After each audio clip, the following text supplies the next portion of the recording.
जीवन में जब भी हमारे समक्ष संकट आता है तो हमारे पास दो मार्ग होते हैं। पहला मार्ग भयभीत हो जाना, दूसरा मार्ग साहस के साथ उसका सामना करना। दोनों का मंतव्य एक ही है, लक्ष्य एक ही है, आत्म सुरक्षा, जीवन रक्षा।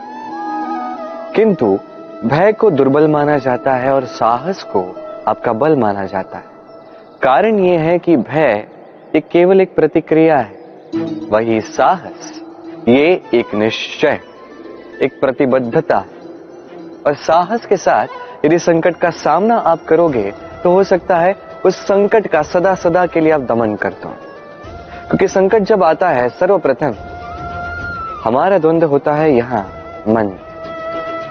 उस संकट का सामना हम यहां करते हैं। यदि इस हृदय को, इस मन को साहसी आप बना दो तो इसमें कभी भय नहीं आएगा और उस संकट का सामना करना सरल होगा, विजय प्राप्त करना सरल होगा। इसलिए निश्चित रूप से साहस अधिक श्रेष्ठ है। जीवन में जब भी कोई संकट आए तो साहस के साथ उसका सामना कीजिए और मेरे साथ प्रेम से कहिए राधे राधे। एक गैया और एक बछड़े में कैसा संबंध होता है। एक गैया अपने बछड़े को पुकार लगाती है और बछड़ा सहस्त्र गैयाओं में से अपनी माता का स्वर पहचान लेता है और अपनी माता से आके लिपट जाता है। अब कुछ ऐसा ही संबंध है आपके कर्मों का और आपके कर्म फल का भी। आप जो कर्म करेंगे, आपके कर्म आपके कर्म फल को पुकार लगाएंगे और आपका कर्म फल कहीं ना कहीं से आपको ढूंढते ढूंढते आके आपसे लिपट जाएगा। तो उचित तो यही होगा कि आप सत्कर्म करें, क्योंकि एक बार भले ही ईश्वर आपको आपकी भूल के लिए क्षमा कर दे, आपके कर्म नहीं करेंगे। तो यदि आप दुष्कर्म करने वाले हैं तो आप समझ जाइए।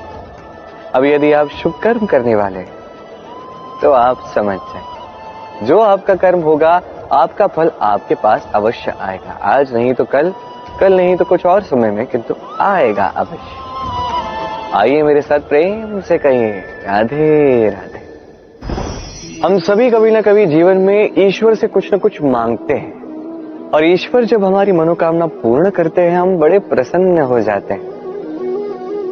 परंतु जब ईश्वर हमारी मनोकामना पूर्ण नहीं करते तब हम सोचते हैं, संदेह करते हैं, क्या सच में ईश्वर है?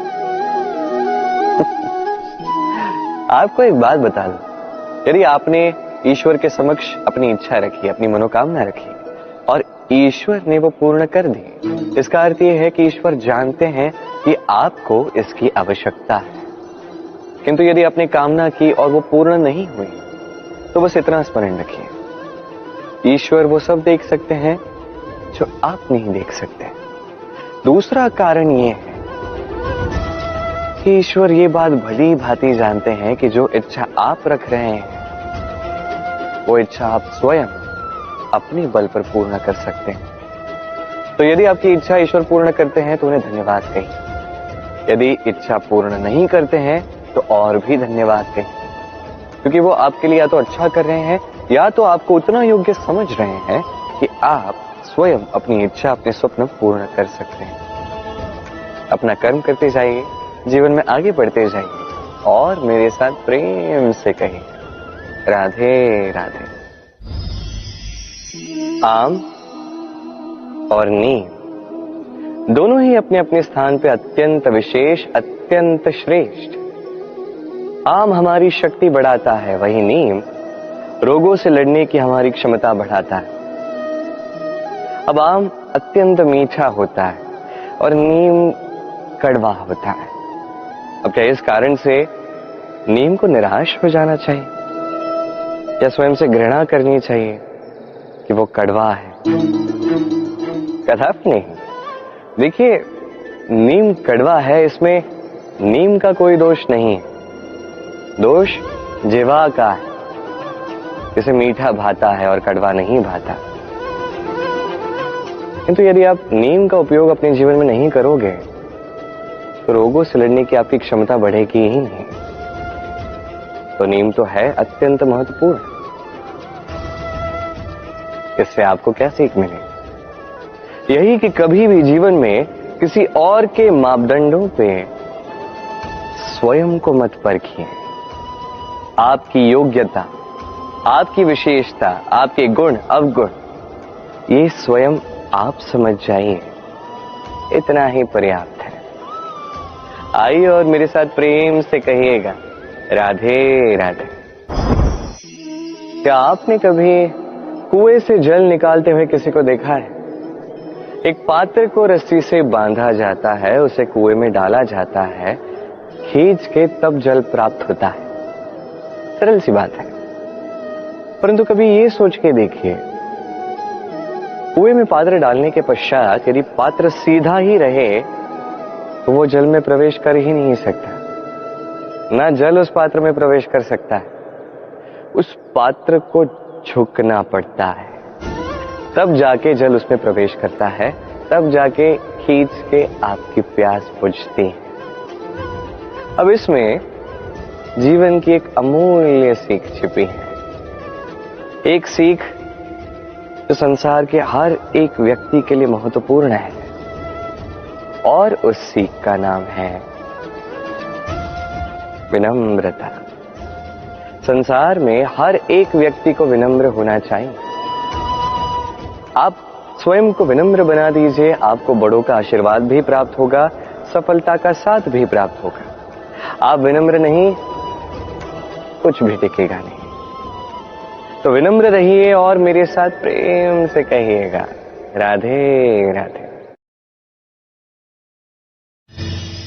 कभी आपने सोचा है कि वो क्या है जो आपको आगे बढ़ने से रोकता है?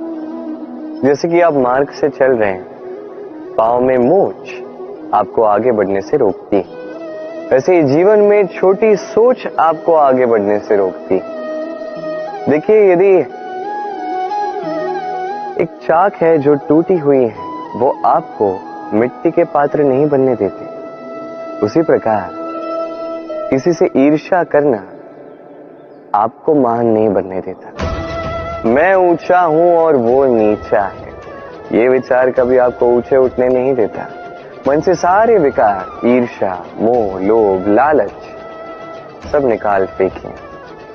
इस सोच को बड़ा कीजिए, सकारात्मकता लाई और पूर्ण समर्पण से कर्म करते जाइए। महानता और सफलता दोनों आपके कदम चूमेंगे। तो आइए और मेरे साथ प्रेम से कहिएगा, राधे राधे। जीवन में जब भी हम किसी ऐसे मार्ग पर चलना चाहते हैं जिस पर कांटे हैं, छोटे कंकड़ हैं जो चुभ सकते हैं, तो हम क्या करते हैं? हम पादुकाएं पहनते हैं और तत्पश्चात हम बड़ी सरलता से उस मार्ग से चल के जा सकते हैं।